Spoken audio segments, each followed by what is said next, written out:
aujourd'hui, j'ai reçu plusieurs appels d'une personne qui dit avoir des informations importantes à me donner, qui aurait été à Kiev et qui souhaite me parler. Donc je vais continuer à enregistrer cette conversation au cas où elle soit intéressante pour pouvoir la mettre sur les réseaux sociaux. Ce que vous allez entendre m'a été dit à plusieurs reprises, notamment par une des plus grosses productions de Paris. Je mettrai également ça en ligne ou dans le film, on verra, parce que c'est compliqué pour la personne qui m'a donné cette info, mais nous avons enregistré déjà ces dires. Donc voyons ce que ça donne, et on va découvrir ensemble le contenu de cet échange. Alors, c'est parti. Je mets sur haut-parleur, tu entends bien le son, faudra que tu t'approches un peu.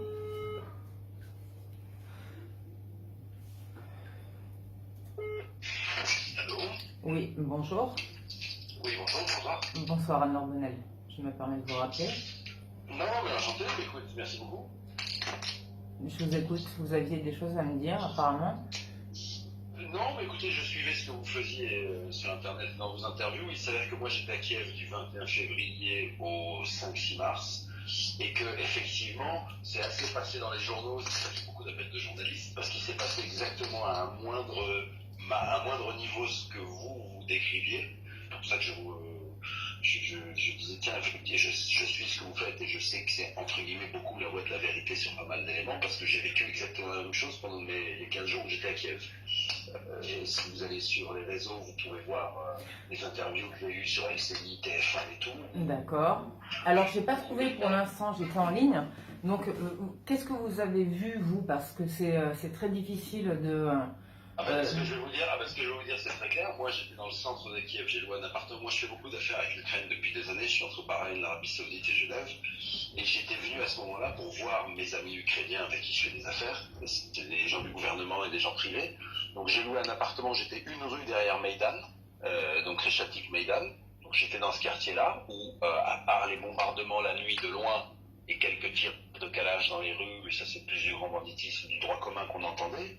J'ai des tas de vidéos tous les jours que je postais où je me baladais avec ma femme, mon gosse de 8 ans qu'on avait amené avec nous dans les rues de Kiev, on prenait le café, le super.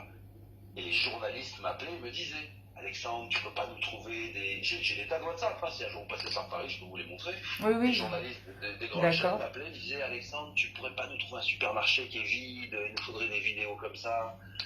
Alexandre, tu peux pas nous trouver des gens en pleurs. On a trouvé ça délirant. Non, mais je comprends bien, je vis la même chose, sauf que moi, du coup, puisque j'ai filmé les faits, je suis donc totalement remise en question, etc. Comme quoi, tout ce que j'ai filmé est une fake news. Alors, je vais vous dire, au bout de 2 jours sur mes Twitter et Instagram, au bout de 2 jours, comme moi, c'est pas mon métier, moi, je suis homme d'affaires, c'est pas du tout mon métier. Et des gens m'ont dit, Alexandre, arrête de poster des vidéos comme ça, tu dois faire des lives. Et quand tu commences ton live, tu dis le jour et l'heure. Et donc, c'est ce que j'ai commencé à faire. Et j'avais effectivement sur mes réseaux, j'avais des tas de gens qui disaient c'est un mytho, c'est pas vrai. Vous savez que j'ai eu même deux journalistes, un de France 2 et un autre de, je crois que c'était TF1 ou LCI, je sais plus. Les deux m'ont dit, à chaque fois c'était des jeunes, ils m'ont dit attendez, notre directeur ou notre superviseur ou notre rédacteur, je crois quoi, il veut vous parler. Bon, il m'appelait, c'était pas WhatsApp, hein, donc j'étais entre 2 rendez-vous dans Kiev. Il me parlait au téléphone et les deux, à chaque fois m'ont dit monsieur, je pense que vous êtes un imposteur et que vous n'êtes pas en Ukraine. Oh mon Dieu, j'ai eu la même, moi aussi. Ouais. Donc ce que je vais faire, je vais raccrocher et je vais vous rappeler tout de suite en vidéo live. J'espère que vous allez décrocher. J'étais là, il n'y a pas de problème, si vous voulez. Je raccrochais. Le type me rappelait cette fois-ci, vous savez, en FaceTime, en caméra ou en WhatsApp vidéo. Ouais. En vidéo, il voyait en live, je suis tourné, je dis voilà, regardez, place Maidan, Keshatik. Et à chaque fois, ils se sont énervés, ils ont dit oh putain, laisse tomber, c'est pas ce qu'on veut, et ils ont coupé, ils ont raccroché. Incroyable. Est-ce qu'on peut rester en contact? Vous avez mon WhatsApp, bien sûr, avec grand plaisir. Est-ce que vous me donnez l'autorisation de publier cet enregistrement? Ça ne vous dérange pas? Oui, si vous voulez, aucun problème. D'accord. Mais si vous allez sur mes réseaux, Ben, vous verrez est-ce que je peux faire part de vos réseaux? Moi, je suis assez suivie pour l'instant sur Twitter. Sur mon Twitter, D'accord. je faisais une vidéo le matin, live, une vidéo l'après-midi. On a eu des vidéos. Alors, on avait été contacté par une chaîne qui nous avait dit est-ce que vous pouvez nous faire un reportage de chez vous, une vidéo de chez vous. Alors bon, on a dit bah, j'aurais dit écoutez, si vous voulez, quand je rentre à la maison, je ferai une vidéo. Et encore, j'aurais dit c'est pas chez moi, c'est n'importe que chez vous. Mais vous savez, je pense que vous êtes familière de Kiev. Vous savez que Kiev, c'est à la soviétique, donc vous louez un 200 mètres carrés, c'est pas extraordinaire, parce que c'est que des grands appartements style stalinien avec des hauts plafonds, etc. Donc en fait, on avait loué un appartement, 4 chambres, on avait même un sauna privé, etc. Donc en rentrant à la maison, j'ai fait des vidéos. Je les ai envoyées par WhatsApp aux journalistes. Il m'a rappelé 10 minutes après, il m'a dit laisse tomber, on va pas faire de reportage. Je lui ai dit pourquoi? Il m'a dit mais c'est pas ce qu'on veut. Alex, tu nous envoies des photos d'un 200 mètres carrés avec un sauna privé et la clim. Nous on veut un appartement insalubre, on veut que tu sois l'expat français qui dit j'ai peur pour moi, j'ai peur pour mon avenir, je sais pas ce qui va arriver pour ma famille. Toi, tu nous appelles, tu as la joie de vivre, ta femme elle est en manteau de fourrure, vous avez un 200 mètres qui laisse tomber. Et comment les gens à Kiev l'ont vécu? Parce que moi, j'ai eu donc une conversation avec un journaliste qui était imbéil de côté Kiev.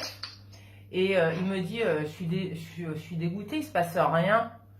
Non, mais je vous dis, je vous invite. Alors, vous allez sur mon Instagram et sur mon Twitter où j'ai mis des vidéos live tous les jours, matin, midi. Vous nous voyez sortir dans les rues de Kiev avec mon gamin de 8 ans. On allait au café, prendre le café, les supermarchés étaient pleins.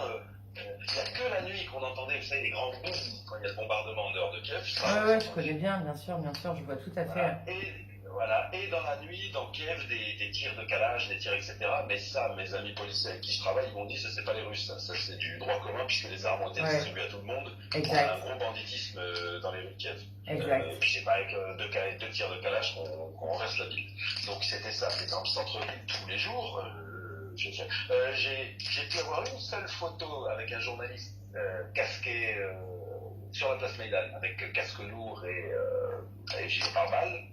Parce que c'était en fait un journaliste d'Al Jazeera ou d'Al Arabiya, une chaîne du Golfe, qui me connaissait depuis le Golfe. Et il m'a dit, attends Alex, tant que t'es là, bah, tiens, on fait une photo. Mais il y avait beaucoup d'autres journalistes qui étaient là, et à chaque fois, je leur disais, bah, venez les gars, on fait une photo. Ils ont refusé. Ils m'ont dit, Alex, toi t'es en photo de cachemire avec tes baskets, et nous on est casque lourd, presque, on peut pas prendre des photos comme ça. Et oui, ils cherchent le sensationnel, mais là, c'est très grave, parce que c'est une désinformation. Ils l'ont dit clairement, ils m'ont dit de Paris, ils m'ont dit de Paris, on nous demande des photos, la chaîne devant les supermarchés, le casque lourd dans les rues, etc. Donc si on te voit toi à côté peinard avec ton petit manteau et tes baskets, ils vont dire que c'est... Bon, vous avez conscience que je pense qu'on ne sera pas cru, que ça devient une habitude. Alors c'est pour ça que le correspondant qui m'avait appelé m'avait dit fais des vidéos live. C'est ça qui montrera que les gens peuvent checker, c'est des vidéos live, c'est pas des vidéos prises, c'est des vidéos en direct. Bon. Même vous savez quand je suis parti de Kiev, les gens, nous, regardez ces jours-ci les infos. Les Français qui partaient en pleurant, qui racontaient des histoires de jerrycan dans le coffre, etc. On a pris un chauffeur, un taxi, on lui a payé 600 €. Il nous est sorti par Kiev, direction la route d'Odessa, 80 km à droite, direction Otachi, la frontière moldave. Tout le long de la route, il y a des stations-service ouvertes, vous pouvez faire le plein, il y a des supermarchés ouverts, enfin tout est ouvert. On est parti avec ni jerrycan de défense, ni rien du tout. Même le chauffeur, un Ukrainien Alexandre, ça l'a fait rigoler, il a dit mais qui c'est qui vous raconte ces conneries? Ah ouais, je vois tout à fait. Est-ce que vous pourriez m'envoyer par WhatsApp les... Ah oui, attendez, et la dernière arrivée à la frontière moldave, bien sûr qu'il y a des chaînes de voitures à la frontière moldave, mais parce que c'est des gens ukrainiens, avec des voitures plaques ukrainiennes, donc il faut passer les voitures une par une pour d'abord les fouiller, pour fouiller les gens, surtout quand il y a des hommes, pour savoir pourquoi ils quittent l'Ukraine, parce qu'ils n'ont pas le droit de quitter, il faut qu'ils aient des papiers de dérogation, faire des visas, et faire tous les papiers d'immatriculation de sortir des voitures. Mais quand vous passez à pied, et surtout avec le passeport européen, nous on a passé la frontière en 20 minutes. Et à peine on est arrivé, il faut passer sur le côté, il y a le côté des piétons, vous arrivez au guichet, les militaires et la police ukrainienne, l'immigration sont là, ils sont très gentils, très professionnels, très courtois, ils parlent anglais, bonjour, voilà, vous êtes combien? 4, quelle nationalité? Passeport français, européenne. Il prend les passeports, il va dans sa guérite, il tape dans l'ordinateur, il nous tamponne les visas, il dit merci, passez, et puis c'est tout. Non mais incroyable. Je vous rappellerai demain. Je vais, si vous le voulez bien, vous pourriez simplement envoyer votre lien de... c'est votre nom sur WhatsApp? Je m'y connecte sans Oui, c'est mon difficulté? nom, Ok, c'est mon nom, mon ok, prénom. ok. Bon bah super. Bah, écoutez, si vous êtes d'accord... Mon Twitter, c'est 4 Alex. Attendez, je vais vous l'envoyer. ouais, voilà, n'hésitez pas, moi je ne ferai pas d'erreur. Et j'inviterai les internautes à s'y rendre. Ouais, c'était une expérience très amusante. Et sur mon Instagram aussi, les gens peuvent tout retrouver. Il y a un fichier Kiev entier sur Instagram où les gens verront les vidéos jour par jour. Alors attention, hein, encore une fois, vous verrez dans tous les messages que j'ai et dans toutes les vidéos que j'ai fait passer, j'ai dit attention, on est des privilégiés. À l'Est, il y a vraiment la guerre et des gens qui souffrent. Exactement. Au nord de Kiev, il y a vraiment des gens qui souffrent. Tout. Mais dans le centre-ville de Kiev, je cite à chaque fois Maïdan, Kreshchatik, tout ce quartier-là, et je montre les vidéos, je dis il n'y a pas eu de bombardement, il n'y a pas d'immeuble en feu, il n'y a pas de tanks dans les rues, il n'y a pas de... C'est pas vrai, je ne sais pas qui vous a raconté ça. Je sais. Moi j'étais à l'Est et je peux vous dire que c'était autre chose. Mais ça, on ne veut pas le croire non plus, vous voyez. Non, mais bon. Je suis pas du tout étonnée de ce que vous racontez, décrivez. Ça m'a été décrit par une maison de production parisienne qui m'a contacté justement parce qu'elle voulait rentrer à l'Est. Elle avait besoin d'aide. Alors je lui ai dit, écoute, il y a TF1 qui est sur place aussi avec moi, demande-leur parce que moi, ils ont plus d'influence que moi pour vous faire rentrer. TF1 n'a pas réussi à les faire rentrer ou n'a pas voulu les faire rentrer, certainement pour avoir l'exclusivité des images. J'imagine, hein, sans attaque contre TF1, c'est une supposition, mais il s'ennuyait. Il me disait, non mais moi là, il faut que alors là, moi, nous, il y en a même qui venaient boire l'apéro chez nous le soir. Les journalistes, ils étaient d'abord à l'hôtel Ukraina, qui est juste derrière notre immeuble, et après ils étaient de l'autre côté de la place Maïdan, où il y a aussi un hôtel, ils étaient tous là, tous les jours tout le monde glandait, on se retrouvait le matin à la guérite sur Kreshchatik pour prendre le café tous ensemble, et certains ils venaient même le soir chez nous, parce que vous savez, au bout le 26 ou 27 février, le maire de la ville avait interdit la vente d'alcool, donc il n'y avait plus d'alcool dans les rues de Kiev, sauf que nous on avait un stock, moi je suis quelqu'un d'organisé, donc on avait un stock de vodka, de vin, de trucs comme ça. Et donc les journalistes, le soir, ils venaient chez nous. Ils venaient chez nous le soir à 7-8 heures avant le couvre-feu et on les venez, on a de la charcuterie, on a de la vodka, du vin blanc, des huîtres. Donc je dis pas que c'était... Bien sûr, c'est un pays en état de guerre, on va pas dire le contraire, mais je veux dire, ça a été très marrant pour moi qui ne suis pas du milieu de cette expérience journalistique. De voir comment les choses étaient montées, organisées, etc. Si vous allez sur LCI, la première interview qu'on nous a fait, vous savez, dans la rue, ils nous demandent de mettre le portable là en horizontal, ils font en live, ils vous appellent par Skype ou je sais pas. Oui, je sais, j'ai vécu la même chose, ouais. Si vous regardez la première interview de LCI, c'est marqué, et c'était le 23 ou 24 février, hein. J'étais arrivé 2 jours avant. Je suis en train de dire à la télé que moi je suis un homme d'affaires de passage, je suis là pour 10-15 jours de toute façon, je vais plus partir avant parce que j'ai des rendez-vous, mais après je partirai. Et dans l'entête en dessous, c'est marqué Alexandre Katranji, le dernier résident français tentant de fuir Kiev. Oh mon Dieu, c'est terrible. C'est vraiment... Voilà, j'ai eu Morandini, pareil, il m'avait appelé, etc. Donc je parlais pendant 3 fois, 4 fois. Alors, vous êtes coincé à Kiev? Je suis là, non, pas vraiment. Enfin, moi, je suis là pour mes rendez-vous. D'accord, et comment est la situation? Moi, je lui tourne la caméra, je dis, ouais, je suis place Maïdan, les voitures passent. Ah, mais c'est incroyable, on dirait pas que c'est un pays en guerre. Je dis, bah si, mais au centre-ville, il n'y a rien. D'accord. Et vous, donc, vous pensez que vous pouvoir fuir? Oui, bien sûr, oui. On va prendre une voiture, on va partir par la route, et puis la frontière comme tout le monde. Ah oui. Non, mais ce sont les bases militaires qui ont été visées, mais ça, personne ne voudra l'admettre. Oui, ça c'est vrai. Et ça c'est vrai parce que on travaille beaucoup avec l'armée, qui doit confirmer que c'était surtout les bases militaires. Alors bien sûr. Il y a des dommages collatéraux. Il y a toujours aucune guerre n'est propre. Et il ne s'agit pas de prendre parti. Mais là, la médiatisation est totalement biaisée. C'est un scandale déontologique. Et vous savez que l'histoire de l'ambassade de France, parce que c'est ça qui est marrant, l'histoire de l'ambassade de France qui est partie à Liège et qui avait dit aux Français de rester chez eux, etc. Alors, ce qui est marrant dans cette histoire, enfin marrant, ce qui est de vaudevillesque dans cette affaire, c'est qu'en fait, c'est les pièges de la rhétorique. C'est vrai que l'ambassade n'a rien organisé comme évacuation. Mais pourquoi?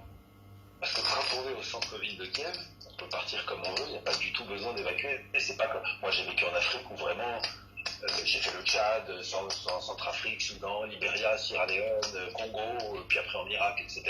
Là, il faut que les militaires viennent vous chercher, même maison par maison, avec un véhicule blindé. Mais là, c'était pas le cas. Donc les Français qui gueulaient, les Français, les résidents, les vrais de Kiev, qui disent ouais, c'est incroyable, c'est un scandale, la France n'a rien fait pour nous évacuer, mais parce que techniquement, la France n'avait pas besoin d'évacuer les gens, il suffit de monter dans sa voiture et partir. Ou d'aller à la gare, monter dans un train. Et donc la France s'est trouvée piégée, où d'un côté, ils n'ont rien organisé pour les Français, parce qu'effectivement, techniquement, il n'y avait pas besoin, mais d'un autre côté, ils ne peuvent pas le dire, puisqu'ils disent que le pays est à feu à sang. Ouais. Donc aujourd'hui, le Quai d'Orsay est très embêté, parce qu'ils ont ce problème-là. Ils ont le problème que d'un côté, ils ont dit c'est terrible, c'est la guerre totale, tout le monde va mourir. Et d'un autre côté, ben oui, mais alors pourquoi vous organisez pas des convois pour sortir les Français? Et ils peuvent pas dire, bah en fait, on n'a rien fait, parce qu'en fait, il n'y a pas de problème, ils peuvent partir comme ils veulent. Bon, bah, formidable, enfin formidable, je suis contente de vous entendre. Si vous êtes OK, on fera plusieurs interviews. Et puis moi, on me l'a demandé. Hein. Moi, on m'a vraiment demandé. Tous les appels que j'ai eus, j'ai des dizaines de WhatsApp, des chaînes de partout, on me demandait clairement. Au début, bon, vous voyez, je suis quelqu'un facile à la parole, et puis j'explique dès le début que moi, je suis pas journaliste ni cinéaste, je suis homme d'affaires, j'étais là juste pour mes affaires, mais je fais ça pour rendre service. Donc, au bout d'un jour, 2 jours, qu'il y avait de la sympathie, on m'a demandé clairement, allô Alex, salut, ça va? Dis-moi, tu peux pas me trouver un supermarché là où les rayons sont vides, où il y a des gens qui pleurent devant, envoie-moi quelques vidéos comme ça. On me le demandait clairement. Ouais. Non mais je suis aucunement étonnée. Si vous avez 2 minutes, je peux vous raconter l'histoire du métro? Racontez-moi, oui. Sur Kremchatik, il y a une station de métro où des gens dorment. Mais une seule.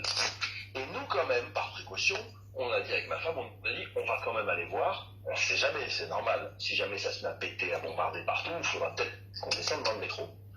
Donc on y est allé. On se pointe devant le métro et il y a les policiers. Là, c'est des hommes en noir, les policiers, la police ukrainienne. Donc ils contrôlent, ils fouillent les gens à l'entrée, ils demandent les passeports. Donc ma femme elle est française, mais elle est d'origine russe kazakh, donc elle parle la langue. Donc on donne les cartes d'identité françaises, etc. etc. Puis ils disent à ma femme, ils disent, mais pourquoi vous voulez venir ici? Alors elle dit, mais parce qu'on ne sait jamais si ça pète, donc on vient se renseigner, quoi. Et le gars il dit, mais vous n'avez pas de logement? Elle lui dit, si, on est là, 2 rues plus haut, un appartement derrière Maïdan. Et même le policier ukrainien lui dit, non, voilà. Déjà, vous avez un logement, restez chez vous, à la limite, descendez au sous-sol, au parking, et puis je vous vois comment vous êtes habillés, tout ça, c'est pas pour vous, c'est des gens qu'on ramasse dans le métro, c'est des gens, des pauvres qui n'ont rien, on ne peut pas montrer une image comme ça de l'Ukraine, qui a que des miséreux. Et c'est eux qui nous ont dit, mais ils ne voulaient pas. Ils ne voulaient pas qu'on descende. D'accord. Ok, je vois. Ils ont dit, s'il y avait des bombardements, des trucs comme ça, vous restez chez vous, dans l'appartement, ou à la limite, vous descendez au sous-sol. Et voilà, les gens comme vous, Européens, Français, vous ne savez pas venir comme ça dans les métros, voir, rester avec des gens, filmer et tout. On ne veut pas montrer cette image de l'Ukraine. D'accord. Donc c'était vraiment un voyage tout à fait. Bon ben vous avez découvert l'envers des coulisses du journalisme. Alors j'avais déjà découvert ça, alors je vis dans d'autres pays, en Irak, en Afrique, etc., mais pas à cet extrême-là. Ah oui. Pas à cet extrême-là où vous savez, peut-être une ou 2 fois, je me suis même limite engueulé par des journalistes, des Français. Et engueulé, moi ça me faisait rire. Ils ont bien moi, mais vous là, vous avez pris une vidéo, montrez-moi, effacez cette vidéo. Incroyable. C'est parce qu'ils étaient avec le casque lourd et tout, mais en fait, ils étaient à côté de la guérite à café, en train de boire le café, rigoler, et puis moi je passe à côté, ma femme en manteau de fourrure, donc ils pas filmé ça, j'espère. Ouais. Non mais ça va être intéressant. Écoutez, moi je suis heureuse de rester en contact avec vous, parce que je vais avoir besoin de vous si vous êtes d'accord. Là je vais monter le film, j'ai fait plein d'images. Où vous trouvez toutes mes vidéos et mes photos sur mes réseaux, si vous voulez, je vous les envoie par WhatsApp. Ah bah écoutez, les deux me conviennent parfaitement. Déjà, je donnerai votre adresse, si vous êtes d'accord, donc je donne votre adresse pour que les gens qui doutent puissent regarder quand même vos vidéos. Et voilà, et je mettrai cette discussion en ligne pour que les gens comprennent, parce qu'il y a vraiment un aspect pédagogique dans le traitement médiatique à faire qui est complexe et qui a du mal à passer. Et par ailleurs... Cette journaliste que je ne connais pas d'arrêt sur image, là, m'avait appelé. Oui, mais j'ai vu qu'elle vous a un peu, elle vous a un peu matraqué, j'ai vu, parce que c'était payant l'article, donc j'ai switché, mais en gros, il remettait un peu en doute si si j'ai pas pu lire l'ensemble de l'article, mais c'était un peu Non, à non, votre alors, décharge, non, non? non, non, non, il est bien fait si vous lisez l'article, justement, c'est dans le sens de la vérité, c'est-à-dire, il a été présenté sur toutes les chaînes, cet homme d'affaires et son épouse, comme quoi c'était des résidents de Kiev, les pauvres qui tentaient de fuir, alors qu'eux-mêmes n'ont eu de cesse de dire, on n'est pas là, on n'habite pas ici, au centre-ville, tout va bien. Et d'ailleurs, dans la suite de l'article, elle met plusieurs photos de nous en disant c'est des gens connus qui sont au Moyen-Orient, qui sont en Suisse, qui sont pas du tout résidents de Kiev. Pourtant, LCI à telle date dit qu'ils sont résidents de long terme. M6 dit que c'est ils ont trouvé des habitants sur place, qui essaient de fuir, etc. Et elle explique tout au long du récit qu'en fait, c'est pas du tout le cas. Et que malgré que notre voix, malgré que non, c'est une journaliste bien parce qu'elle l'a vu. Hein. Ok, Elle d'accord, j'ai revu d'accord. toutes vos interviews. Elle m'a dit j'ai revu toutes vos interviews. J'ai vu que dans chaque interview, vous précisiez vraiment en disant je n'habite pas ici, je suis de passage. Et que le journaliste renchérissait toujours en disant d'accord, alors vous êtes résident à Kiev donc et vous ne savez pas comment fuir. D'accord, très bien. Ok, j'ai compris. Ouais. Voilà. Ok, eh bien, je vous dis à très bientôt, Alexandre. Je vous en prie. Je suis ravie d'avoir pu, discuter avec vous. Je donne toutes ces informations avec votre accord. Un grand merci pour votre témoignage. Et c'est grâce à des gens comme vous qu'on fera avancer peut-être tout doucement le traitement médiatique qui fait défaut dans le bon sens. Avec plaisir.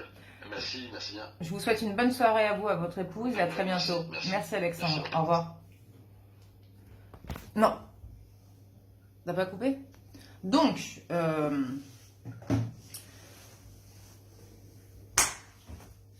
incroyable, non? Et j'ai d'autres enregistrements que je mettrai bientôt en ligne, de ce que vous avez pu entendre avec Alexandre, où j'ai cette boîte de prod qui m'appelle et qui me dit Anne-Laure, on se fait chier à Kiev, fais-nous rentrer à l'Est, il se passe rien, il se passe 2-3 trucs en banlieue, mais alors je vais demander l'autorisation à ce journaliste parce que c'est un journaliste qui a bien fait son boulot pour le coup. Ce que j'ai fait pour Libération, France Info, etc. C'est parce qu'ils ont totalement dénaturé, je le répète, mes propos. Hein. Vous comparerez mon interview et leur papier. Vous allez comprendre comment ça se passe dans les coulisses des médias. C'est déontologiquement inacceptable. Et à très bientôt pour une nouvelle vidéo. Merci.